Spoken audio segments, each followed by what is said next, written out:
दोस्तों, आपने अभी तक तुकाराम मुंडे जी को रील्स में देखा था। मैंने पूरी वीडियो बना दी है। ये कौन है, कहां से आते हैं और कितने ट्रांसफर्स हुए हैं, हर ट्रांसफर किस वजह से हुआ है वो मैं आपको बताने वाला हूं। लोग कहते हैं कि ये हीरो नहीं विलेन है, ये आईएएस नहीं गुंडे हैं। तो ये परसेप्शन आ क्यों रहा है? एक तरफ ये माना जा रहा है कि आईएएस तुकाराम मुंडे जो कि अपने स्ट्रिक्ट रेगुलेशन और एक तरीके से मतलब बड़े बड़े ब्रांड्स के खिलाफ भी एक्शन लेने से नहीं डरते हैं, वीआईपीज को एग्जेम्प्ट करते हैं और कहते हैं सबके लिए रूल बराबर होना चाहिए। वहीं पे दूसरी तरफ इनके ट्रांसफर्स होते रहते हैं। लगभग 25 साल में 21 ट्रांसफर हो चुके हैं। कहा जाता है, हाईकोर्ट का कहना है कि इनको रूल ऑफ लॉ मतलब कि एक तरीके से ड्यू प्रोसेस फॉलो करना चाहिए। तो ये क्या फाइट चल रही है देखते हैं डिटेल में, क्योंकि यूपीएससी की अगर आप तैयारी कर रहे हैं या अगर आप नहीं भी कर रहे हैं, तो अगर ऐसे आईएएस ऑफिसर हमारे देश में हों तो फिर क्या हो सकता है हमारे देश का, उस चीज को हम लोग समझने की कोशिश करते हैं। लेकिन उससे पहले अगर आप यूपीएससी सिविल सर्विसेज की तैयारी कर रहे हैं, चाहे अगर आप 2027 के लिए कर रहे हैं या अगर आप 2028 के लिए कर रहे हैं, तो ये एक बहुत ही अच्छा मौका है। नीचे कमेंट सेक्शन में गूगल फॉर्म है, उसको फिल कर दीजिएगा, जहां पर मैं आपके साथ 1-to-1 मेंटोरशिप के लिए कनेक्ट करूंगा। हमारी टीम आपको कॉल करेगी, चाहे आप 2027 के लिए प्री मेंस या 28 के लिए प्री मेंस की तैयारी कर रहे हैं, क्योंकि अभी अभी मेंस का पेपर हुआ है और आपको मालूम ही है कि किस तरीके से पैटर्न चेंज हुआ है और कैसे आपको अब अप्रोच करना पड़ेगा। ये बहुत इंपॉर्टेंट टाइम है, बहुत अच्छा टाइम है कि अपने प्रिपरेशन को एक नई दिशा दीजिए। हाल फिलहाल में रक्षाबंधन आने वाला है, टीचर्स डे आने वाला है, जहां पर कई सारे ऑफर रिलीज हो रहे हैं। नीचे डिस्क्रिप्शन में कमेंट सेक्शन में गूगल फॉर्म है, उसको फिल कर दीजिएगा। हमारी टीम आपसे कांटेक्ट कर लेगी, क्योंकि मेंटरशिप मतलब मार्गदर्शन आईएएस। आई नो कि आपको बहुत प्रॉब्लम फेस करनी पड़ती है, टाइम टेबल नहीं बन रहा है, नोट्स नहीं बनाने आते, आंसर नहीं लिख पा रहे हैं आप, ये सारी चीजें हो जाएंगी। ओके, स्ट्रेस नहीं लेना है। पहले देखिए, इंस्पिरेशन लीजिए एक आईएएस ऑफिसर से, कैसे इन्होंने सब कुछ बदलने की कोशिश की है, लेकिन फिर भी बहुत सारे इनके लोग पीछे पड़ चुके हैं। नंबर 1, कौन है आईएएस तुकाराम मुंडे? जिक्र करते हैं इनके बारे में। Who is Tukaram Munde? Number 1, ये 2005 बैच के आईएएस ऑफिसर हैं जो कि महाराष्ट्र कैडर से हैं। तुकाराम मुंडे जी आते हैं महाराष्ट्र के बीड डिस्ट्रिक्ट से। उसके अंदर एक गांव पड़ता है टाड सोन्ना। इनके फैमिली जो है वो पूरी फार्मर रहती है और 3 जून 1975 में इनका बर्थ होता है। ठीक है, इनकी रैंक थी 2004 में ऑल इंडिया रैंक 20 रैंक थी, बहुत ही शानदार रैंक मानी जाती है। ठीक है, किस लिए जाने जाते हैं ये आईएएस तुकाराम मुंडे? जाने जाते हैं अपने सरप्राइज इंस्पेक्शन के लिए, कहीं पर भी धावा बोल देते हैं। आईएएस तुकाराम मुंडे जाने जाते हैं अपने स्ट्रिक्ट एनफोर्समेंट के लिए और anti corruption stance, citizen centric governance और सिटीजन सेंट्रिक एडमिनिस्ट्रेशन के लिए। इनके ऊपर एक बहुत बड़ा सा मतलब इंफॉर्मेशन यही है कि भाई पूरे के पूरे 25 साल के करियर में 21 साल के करियर में 25 बार ट्रांसफर हो चुके हैं। मतलब कहीं पर भी ये एक जगह एक साल के लिए भी नहीं रुक पा रहे हैं। अब इनकी अर्ली लाइफ और हायर एजुकेशन के बारे में देखते हैं कि कौन है आईएएस तुकाराम मुंडे इनकी फैमिली में। नंबर 1, जैसे मैंने कहा कि ये एक किसान फैमिली में पैदा हुए थे, जहां पर बीड एक ड्रॉट प्रोन एरिया है, सूखा पड़ता रहता है। तो मतलब बहुत रिच जगह पे ये बहुत पैदा नहीं हुए थे। ठीक है, तो हालातों से अपनी लड़ाई की है, परिवार वालों ने बहुत सपोर्ट किया। उसके बाद ये जिला परिषद जो स्कूल होता है वहां पर पढ़ते हैं और खेती बाड़ी के साथ ही अपना एजुकेशन पूरा करते हैं। उसके बाद इन्होंने हिस्ट्री में बैचलर्स डिग्री की है, फिर पोस्ट ग्रेजुएट इन्होंने पॉलिटिकल साइंस में की है और डॉक्टर बाबा साहब अंबेडकर मराठावाड़ा यूनिवर्सिटी औरंगाबाद से इन्होंने अपनी ग्रेजुएशन की है। ठीक, अब ये तीन चीजें देखिए, आईएएस तुकाराम मुंडे न्यूज में क्यों रहे। सबसे पहले क्या हुआ, मैं आपको एक जर्नी भी बताऊंगा इनके, जब से इन्होंने एडमिनिस्ट्रेशन में जब ये आए तब से लेकर अभी तक एक जर्नी भी बताऊंगा। लेकिन ये देखिए, इन्होंने सबसे पहले क्या किया था, led major crackdown on absenteeism. हुआ क्या था, जितने भी सरकारी हॉस्पिटल्स थे, ठीक है, महाराष्ट्र में जहां पर ये पोस्टेड थे, he was appointed as the national health mission director थे, ये national health mission for Maharashtra. इन्होंने ये देखा कि जो डॉक्टर्स थे जिनको सरकारी अस्पताल में ड्यूटी करनी चाहिए थी, वो लोग ड्यूटी कम कर रहे थे, अपनी प्राइवेट क्लिनिक ज्यादा खोल रहे थे और एब्सेंट हो रहे थे। तो इन्होंने 60 डेज के अंदर, जैसे ये अपॉइंट हुए director at national health mission, 60 दिन के अंदर एक्शन लेना शुरू कर दिया। उन्होंने कहा कि भाई तुम्हारी पगार कट सकती है और तुम्हारा लाइसेंस भी कट सकता है एज अ डॉक्टर। तो उन लोगों की हवा टाइट हो गई और फिर बाद में यही हुआ कि तुकाराम मुंडे जी जब आए तो एडमिनिस्ट्रेशन बहुत ठीक हो गया। आप सोच के देखिए, सरकारी हॉस्पिटल, डॉक्टर्स मौजूद होने चाहिए, लोग आ रहे हैं ट्रीटमेंट के लिए और डॉक्टर है ही नहीं। कहां पर भाई, आप जाइए उनके प्राइवेट क्लिनिक में, है ना, कितना बेकार है ये चीज। उसके बाद फिर ये एफडीए में तो आपको खैर पता ही होगा क्या हुआ है, लेकिन एक एक करके समझते हैं। स्ट्रिक्ट एडमिनिस्ट्रेशन स्टाइल के लिए ये जाने जाते हैं, रूल बेस्ड और फील्ड ओरिएंटेड गवर्नेंस के बारे में ये जाने जाते हैं। इनको जब ये सोलापुर में कलेक्टर थे, इन्होंने वाटर कंजर्वेशन और ड्रॉट मैनेजमेंट से रिलेटेड काफी इनिशिएटिव लिए। इनको वाटर मैन ऑफ महाराष्ट्र भी कहा जाता है। ये जो सब मैं आपको बता रहा हूं, इसको नोट करते रहिएगा, सुनते रहिएगा, आपके एग्जाम में बहुत काम आने वाला है, चाहे आप यूपीएससी दें या स्टेट पीएससी का कोई भी एग्जामिनेशन दें। ठीक है। जब ये नवी मुंबई में कमिश्नर थे, इन्होंने एक्शन लिया था अनऑथराइज कंस्ट्रक्शन से और इलीगल होर्डिंग और जो टैक्स इवेड कर रहे थे, जो लोग भाई टैक्स पे नहीं कर रहे थे। फ्रीक्वेंट ट्रांसफर हुए हैं इनके, लगभग 21 साल में 25 बार ट्रांसफर हो चुके हैं, making him most prominent example of debate over bureaucratic transfer. Ashok Khemka ji के बाद अगला नंबर इन्हीं का आता है। काफी वायरल हो रहे हैं ये, लेकिन वायरलिटी के पीछे फर्क देखिए, किस वजह से ये वायरल हो रहे हैं। ठीक है। जब ये नागपुर में पुलिस कमिश्नर थे, इनकी स्ट्रिक्ट म्युनिसिपल एनफोर्समेंट ने काफी कुछ चेंज किया था। वहां पे जो हालात थे सिटीजन सेंट्रिक थे, लोगों को सही से व्यवस्था नहीं मिल रही थी, सपोर्ट नहीं मिल रहा था, जो करप्शन का इशू काफी ज्यादा था म्युनिसिपल कॉर्पोरेशन में, तो उन सारी चीजों पर इन्होंने क्रैकडाउन किया था। ठीक है। दूसरी चीज, 2026 में जब इनका ट्रांसफर हुआ तो कंट्रोवर्सी बन गई, क्योंकि उस टाइम पर his frequent movement between departments and again attracted media attention। ठीक। अब डिटेल में देखते हैं। Nobody will be spared, इनका यह कहना था कि जो गलत काम कर रहा है, जो करप्शन कर रहा है, nobody will be, कोई नहीं बचेगा।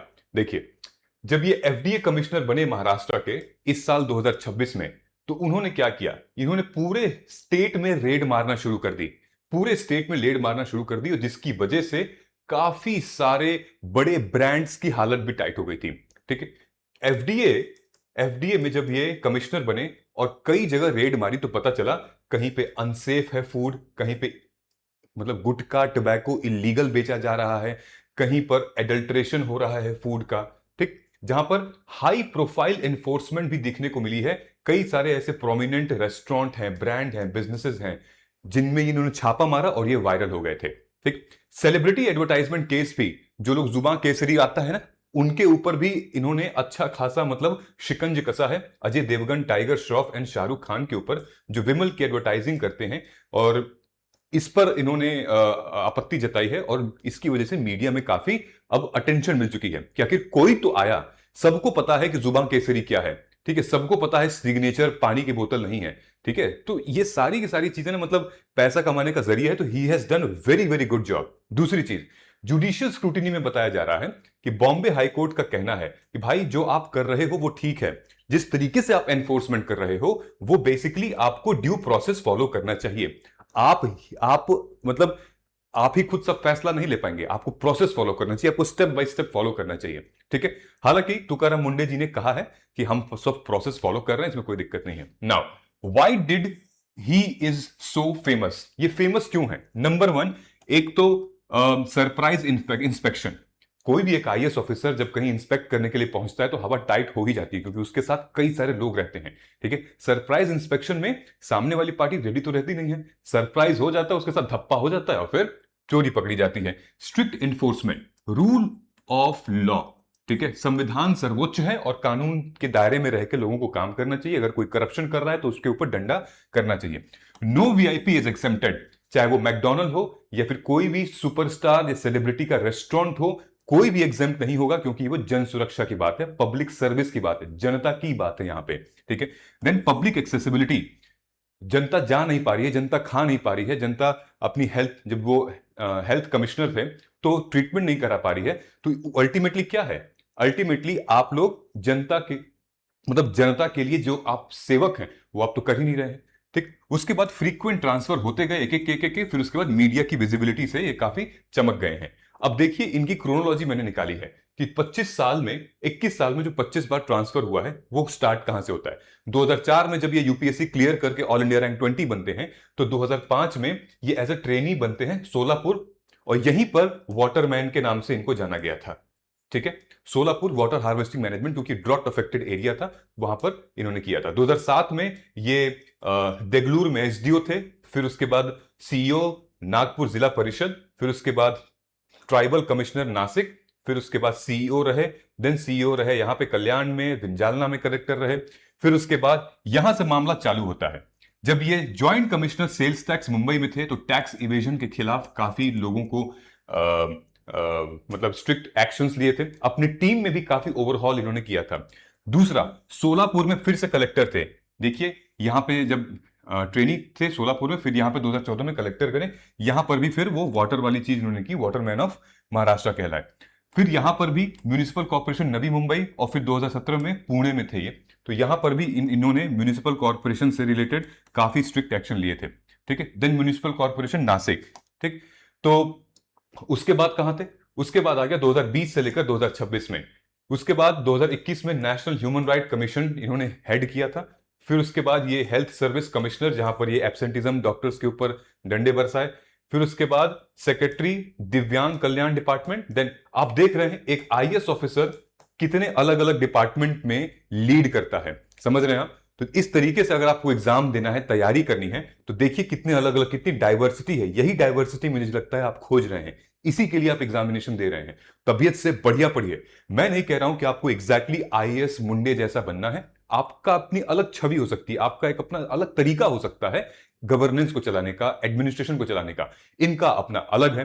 ठीक है, don't copy him but be your original, learn from him. Okay, फिर 2000 मई में 2025 25 मई 2026 को एफडीए के कमिश्नर बनते हैं पहली बार, और उसके बाद ये हो जाता है। अब एक एक करके मैं आपको बताता हूं कि जब एफडीए के कमिश्नर बने तो उसके बाद कहां कहां इन्होंने छापा मारा और क्या क्या मीडिया कवरेज आई और क्यों इतने पॉपुलर ये अब हो गए थे। Number 1, 5 important FDA raids under Tukaram Munde 2026 में। पहला आता है गुटखा पान मसाला क्रैकडाउन। चांद अब देखना ही होगा आपने कि इन्होंने स्टेट वाइड क्रैकडाउन किया है टू बैन गुटखा एंड पान मसाला। ठीक है, जो कि बल्कि इससे सरकार को बहुत रेवेन्यू आता है, लेकिन वो गुटखा पान मसाला। ठीक, एफडीए टीम ने कई सारे रेड कंडक्ट की पूरे के पूरे महाराष्ट्र में, और बड़ी तादाद में ये पाया गया कि बहुत सारे लोग गलत काम कर रहे हैं, इसमें प्रोहिबिटेड है, जो कि जो चीज इलीगल है बेचने के लिए, वो लोग ये पे बेच रहे हैं। ठीक है, 4 से 5 ऐसे केसेस को आइडेंटिफाई किया गया और उनको मकोका लगाया गया उस पर। ये बहुत मकोका टाडा, ये बहुत स्ट्रिंजेंट एक्शन है, इसमें नॉन बेलेबल ऑफेंस होता है। ठीक है, where organised crime links with suspected. Organised crime समझ रहे हैं ना, पूरी की पूरी चेन मिली हुई है, विच मीन्स कि इनका जो ऑब्जेक्टिव सिर्फ गुटखा और पान मसाला के क्रैकडाउन करने का नहीं था, इनका ऑब्जेक्टिव ये था पूरा जो नेक्सस है ना पब्लिक हेल्थ और इलीगल ट्रेड और ऑर्गेनाइज्ड क्राइम को लेकर, उसको तोड़ना था, वो इंपॉर्टेंट था। इसीलिए इन्होंने नोटिस भेजा किसको? शाहरुख खान, अजय देवगन और जुबा केसरी टाइगर श्रॉफ को। मिल्क एडल्ट्रेशन ड्राइव, ये सबने देखा होगा, और ये सिर्फ महाराष्ट्र के नहीं पूरे भारत का ये इशू है, लेकिन इनकी वजह से ये चीजें एक्शन में आई।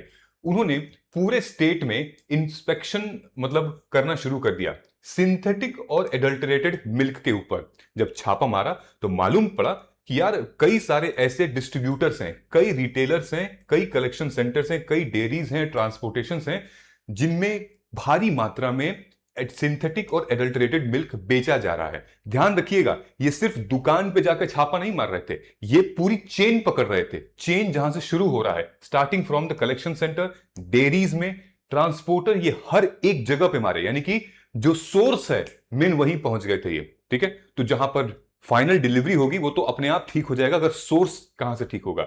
Red targeted unit suspected of manufacturing and selling adulterated milk. तो इंपॉर्टेंट क्या था, इन्होंने अपने चेकिंग का तरीका सिर्फ रिटेलर्स तक नहीं रखा, सप्लाई चेन तक भी लेकर चले गए थे। ये एक बहुत अच्छा तरीका है, और ये सिर्फ एक आईएएस ऑफिसर ही ऐसा कर सकता है, इतनी पावर होती है उसके पास, और दिमाग भी तो होता ही होता है। तीसरा, डोमिनोज एंड पिज्जा हट एक्शन, ये सबसे जरूरी था। यानी कि कोलाबा मुंबई में सबसे जबरदस्त स्पॉट है शॉपिंग के लिए, खाने पीने के लिए, घूमने के लिए, बहुत महंगी जगह है साउथ मुंबई में। वहां के डोमिनोज पे उन्होंने क्रैकडाउन किया और पाया कि एडल्टरेटेड फूड और हाइजीन का इशू है। 4 डोमिनोज और 1 पिज्जा हट आउटलेट पे लाइसेंस सस्पेंड कर दिया। हाइजीन वायलेशन था, फूड सेफ्टी वायलेशन थी, रिपोर्टेड इश्यूज इंसेक्ट इन्फेक्टेशन था, पुअर हाइजीन थी, और अच्छे तरीके से खाने को हैंडल नहीं कर रहे, फेंक दे। जो आप पिज्जा खाते हो, बर्गर खाते हो, खैर खाता तो मैं भी हूं, लेकिन इस तरीके की चीज है। ठीक है, तो इंपॉर्टेंट क्या है, डिमॉन्स्ट्रेटेड कि बड़े बड़े ब्रांड्स जो हैं वो भी सब्जेक्ट टू रेगुलेटरी एक्शंस हैं, उनको छूट नहीं मिल सकती है। ठीक है, अब आते हैं पांचवा, Blinkit, Zepto, Zomato, Swiggy and Instamart warehouse. इनके वेयर हाउस में भी, क्योंकि वो भी खाने पीने से रिलेटेड चीज रखते हैं, इनके वेयर हाउस में जो डार्क स्टोर कहते हैं उसमें इन्होंने इंस्पेक्ट करना शुरू कर दिया। इस इंस्पेक्ट किया और यह मालूम पड़ा कि वहां पे कॉकरोचेस, रोडेंट और poor sanitisation, improper food storage वगैरह है। मतलब ये तो आपको भी मालूम है, राइट? ऐसी चीजें मिलती हैं। कई सारे वेयरहाउस के लाइसेंस कैंसिल कर दिए गए और परमिट सस्पेंड कर दिया गया। इंपॉर्टेंट क्या लगा कि brought digital and quick commerce food business under intense food security, food safety security. तो वो लोग भी नहीं बच रहे हैं, उनको लगता है कि नहीं हम ऑनलाइन सब कुछ कर रहे हैं, लेकिन आप कर तो स्टोर तो ऑफलाइन में ही रहे हो। ये रेलेवेंट है यहां पे। उसके बाद रेस्टोरेंट एंड फूड एस्टेब्लिशमेंट, ठीक है, बहुत सारे ऐसे लार्ज स्केल रेस्टोरेंट हैं, होटल्स हैं, देन फूड एस्टेब्लिशमेंट है महाराष्ट्र में जिनकी चेन चलती है पूरी की पूरी खाने की। उनके ऊपर रेड किया गया कि भाई उनका लाइसेंस जो है वो सस्पेंड कर दिया गया है, सील कर दिया गया है उनके रेस्टोरेंट को, और एफआईआर भी कर दी गई है, क्योंकि खाना सेफ नहीं है, फूड सेफ नहीं है। क्योंकि बहुत सारे ऐसे लोग हैं जो खाने के बाद उनका पेट दर्द, वो हॉस्पिटलाइज हो चुके हैं। तो इस पे इंस्पेक्शन हुआ है। हर प्रोमिनेंट एस्टेब्लिश्ड को मतलब सस्पेक्ट किया गया है, मतलब कि reinforce the principle of no compromise on food security. कोई वीआईपी ट्रीटमेंट नहीं, कोई बड़ा छोटा, सबके लिए कानून बराबर है और कड़ी से कड़ी कार्रवाई होगी अगर human health, food safety, hygiene issue अगर रहता है तो। ठीक। सो इंपॉर्टेंट क्या है कि अगर हम यूपीएससी के एंगल से देखें कि हम क्या सीख सकते हैं, जीएस पेपर 2 में हम क्या सीख सकते हैं, रूल ऑफ लॉ सीख सकते हैं, हम सिटीजन सेंट्रिक गवर्नेंस सीख सकते हैं, हम अकाउंटेबिलिटी सीख सकते हैं, हम सीख सकते हैं यहां पे रिस्पॉन्सिव एडमिनिस्ट्रेशन। कैसे होगा कि फील्ड इंस्पेक्शन वो हेल्प की gap between policy and implementation, ठीक है, ये रिस्पॉन्सिव एडमिनिस्ट्रेशन होता है। देन सिटीजन सेंट्रिक गवर्नेंस का मतलब क्या है, administrative action ultimately protects public interest और कंज्यूमर सेफ्टी। तो ये होता है हमारा सिटीजन सेंट्रिक गवर्नेंस। फिर अकाउंटेबिलिटी क्या है कि वो कंप्लायंस एक्शंस आप ले रहे हैं कि नहीं ले रहे हैं अपने भी डिपार्टमेंट के खिलाफ, और जो सामने वाला है जो गलत कर रहा है वो भी। रूल ऑफ लॉ का मतलब कि आपको और मतलब सबके लिए कानून जो है भाई सेम है, कोई भी कानून से ऊपर नहीं है। ठीक। वहीं जीएस 2 जीएस 3 में क्या हम सीख सकते हैं, ठीक है, सिक्योरिटी में और health oriented, food safety, consumer protection, regulation on formal और इनफॉर्मल दोनों मार्केट। जैसे कि आपने देखा स्विगी, इंस्टा, जोमैटो, इनके डार्क स्टोर हैं, ठीक है, वहां पर सारी इनफॉर्मल इकोनॉमी ही है, लेकिन वो भी नहीं बच सकते हैं। ठीक है। एडल्ट्रेशन और ऑर्गेनाइज इलीगल ट्रेड, पूरे के पूरे ट्रेड को, जो पूरा का पूरा सिस्टम है उसके ऊपर अटैक करना, और कैसे हम बैलेंस कर रहे हैं ease of doing business with regulatory compliance. Ease of doing business का मतलब ये नहीं है कि आप बिजनेस को एकदम गलत बना दो, मतलब कुछ भी कर रहे हो आप, है ना, धंधा पानी ऐसे कुछ गलत करके तो नहीं चलेगा। आपको रेगुलेशंस फॉलो करने पड़ेंगे, कंप्लायंस फॉलो करने पड़ेंगे। ठीक। नाउ एथिक्स में तो आपको पता ही है, integrity, impartiality, courage, commitment to public services and objectivity. Objectivity का मतलब है decision should be based on evidence and statutory provision. ऐसा नहीं कि आप किसी इनोसेंट भोले भाले के यहाँ छापा मार के आप उसको गलत प्रूफ करके दिखाओ, ये सब चीजें नहीं करनी चाहिए, एथिकल नहीं है। तो सब्जेक्ट ऑब्जेक्टिविटी होनी चाहिए। ऑब्जेक्टिविटी मतलब एविडेंस और स्टैट्यूटरी प्रोविजन के हिसाब से। ऐसे के लिए भी ये एक टाइटल बन सकता है कि institutions become effective when law are translated into actions. ठीक है। आई होप ये चीजें आपको समझ में आई होंगी। मैं आपको दो पर्सपेक्टिव में आपको समझाता हूं। तुकाराम मुंडे जी ने ये जो स्टेप लिया है, नंबर 1, वो स्टेप बेनिफिशियल क्यों है, स्ट्रेंथ क्या है इस स्टेप की, ये जो स्ट्रिक्ट एडमिनिस्ट्रेशन है उसकी बेनिफिशियल क्या है, क्योंकि ये रूल बेस्ड अप्रोच है, ये फील्ड ओरिएंटेड एडमिनिस्ट्रेशन है। ठीक है। फील्ड ओरिएंटेड मतलब कि सरप्राइज इंस्पेक्शन कर दिया और डायरेक्टली आप ग्राउंड लेवल मॉनिटरिंग कर रहे हो। ये सिटीजन सेंट्रिक है क्योंकि वो फोकस कर रहा है सेफ्टी को और पब्लिक इंटरेस्ट को। ये इंपार्शियल एनफोर्समेंट है, विच मीन्स की action again both small and big retailers, ठीक है, brands.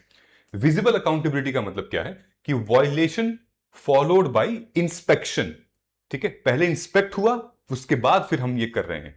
Seizure and licence action, मतलब एक्शन लिया गया है। विजिबल एंड अकाउंटेबिलिटी का मतलब ऐसा नहीं कि सिर्फ इंस्पेक्ट करके छोड़ दिया गया है, लाइसेंस कैंसिल है, सस्पेंड कर दिया गया है, फ्रीज कर दिया गया है उनके पूरे पूरे एंटाइटलमेंट को। Courage of conviction, willingness to take difficult administrative decision. ये आसान नहीं है, आसान होता तो भाई अब तक सुधर जाता Bharat, but this is not easy. ठीक है। High deterrence value, visible enforcement can discourage future violation. Now next क्या है, इसके कंसर्न्स क्या है? कंसर्न्स में क्या है, ऐसी चीजें होती रहेंगी तो डेफिनेटली फ्रीक्वेंट ट्रांसफर होते रहेंगे। जैसे हमारे आईएएस अशोक खेमका थे, कई सारे ऐसे आईपीएस हैं, आईएएस ऑफिसर हैं जो कि रूल बेस्ड करते हैं, सिटीजन सेंट्रिक करते हैं, स्ट्रिक्ट एक्शंस लेते हैं, तो उनका ट्रांसफर हो जाता है। ठीक, अब इस केस में क्या होता है, ड्यू प्रोसेस का कंसर्न होता है। क्यों? क्योंकि प्रोसेस इतना लंबा है कि आप फॉलो नहीं कर पाते हो। तो ड्यू प्रोसेस का कंसर्न मतलब seizure, licence, suspension must follow a proper legal procedure. तुरंत ही आप उसको सस्पेंड नहीं कर सकते हैं। ठीक है। Person centric administration, which means कि खाली एक ऑफिसर के बदौलत आप पूरे के पूरे सिस्टम को ठीक नहीं कर सकते, पूरा सिस्टम ठीक होना चाहिए। ठीक है। मतलब ऑब्जेक्टिव ये है कि जब वो ऑफिसर उस जगह से निकले तो क्या स्ट्रिक्ट एडमिनिस्ट्रेशन हो रही है, तो स्ट्रांग गवर्नेंस हो रही है, या फिर बस वो ऑफिसर वहीं तक है, उसके बाद जब वो चला जाता है फिर वापस से चीजें वैसी हो जाती हैं। तो फिर ये तो गलत है। Business concern, enforcement should balance, consumer का प्रोटेक्शन भी है लेकिन ईज ऑफ डूइंग बिजनेस दोनों ही है। ये मैं आपको क्यों बता रहा हूं, जब यूपीएससी आपको एग्जामिन देगी ना करने के लिए, एग्जामिन करेगी, क्रिटिकली इवेल्युएट पूछेगी आपके आंसर में, तो आप दोनों पक्ष बता सकते हो। ठीक है। Media driven perception, high profile raid जो है वो बहुत विजिबिलिटी दे सकती है, but publicity should not substitute institutional reform. है ना, कि वो ये अरे अब तो मेरे रील बन रही है, अब तो बहुत सारे लोग कैमरे पे आ रहे हैं, इंटरव्यू में दे रहा हूं, ये चीज नहीं होनी चाहिए। ठीक है। क्योंकि भाई बड़े बड़े ब्रांड्स को, हाई प्रोफाइल लोग को आप टारगेट करेंगे तो अपने आप आ जाएंगे। Judicial scrutiny, administrative power must remain with legal and constitutional limits.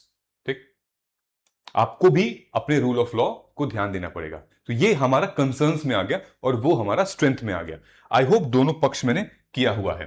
ठीक, वहीं पर बॉम्बे हाई कोर्ट ने भी तुकाराम मुंडे जी को बोला था कि जो भी आप कर रहे हैं एफडीए में, ठीक, उस एफडीए में आपको मतलब जो आप स्ट्रिक्ट इन्फोर्समेंट कह रहे हैं वो ठीक है, लेकिन एक प्रोपोर्शनैलिटी होनी चाहिए, एक ड्यू प्रोसेस होना चाहिए, एक जुडिशियल स्क्रूटिनी होनी चाहिए। ठीक है। मतलब जो की टेक अवे है वो ये है कि स्ट्रॉन्ग इन्फोर्समेंट जो तुकाराम मुंडे जी कर रहे हैं वो, प्लस प्रोपोर्शनैलिटी और फेयरनेस। ठीक, कि फेयरनेस होनी चाहिए, प्रोपोर्शन में आपको ड्यू प्रोसेस फॉलो करना चाहिए और जुडिशियल स्क्रूटिनी का भी मौका दीजिए वहां पे, तब जाकर यहां पर अफेक्टिव, जस्ट और ट्रस्टेड एडमिनिस्ट्रेशन होगा। तो ये एक ऑब्जेक्टिव है, ये बताया गया है कि ये एक लाइन लिखी है कि एक पब्लिक सर्वेंट, एक सच्चा पब्लिक सर्वेंट वो होता है जो कि बैलेंस को, करेज को, कॉन्शाइंस को, एनफोर्समेंट को, फेयरनेस को और अकाउंटेबिलिटी को बैलेंस करके चले।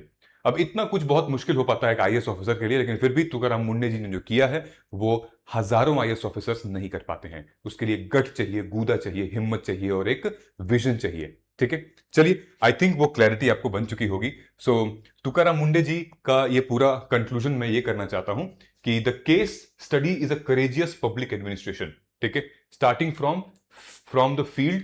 ठीक है। जब आप एक आईएएस ऑफिसर गांव में खेत से निकल कर आ रहा है, यूपीएससी क्रैक करता है, मल्टीपल ट्रांसफर हुए हैं, और फील्ड में जाके एडमिनिस्ट्रेशन करता है और जनता को खुद बताता है कि नहीं हम अकाउंटेबल हैं आपके लिए। कौन करता है इतना? नहीं कर पाते हैं लोग। ठीक है। So public service is not about the position you hold, it's about the impact you create. ठीक है। आई होप ये समझ में आ गया होगा। कमेंट करके बता सकते हैं कि आपको क्या लगता है कि आईएएस तुकाराम मुंडे जो कर रहे हैं वो सही है या नहीं है। तो आपके कमेंट का मुझे इंतजार रहेगा। Thank you so much, wish you all the very very best. जय हिंद, जय भारत।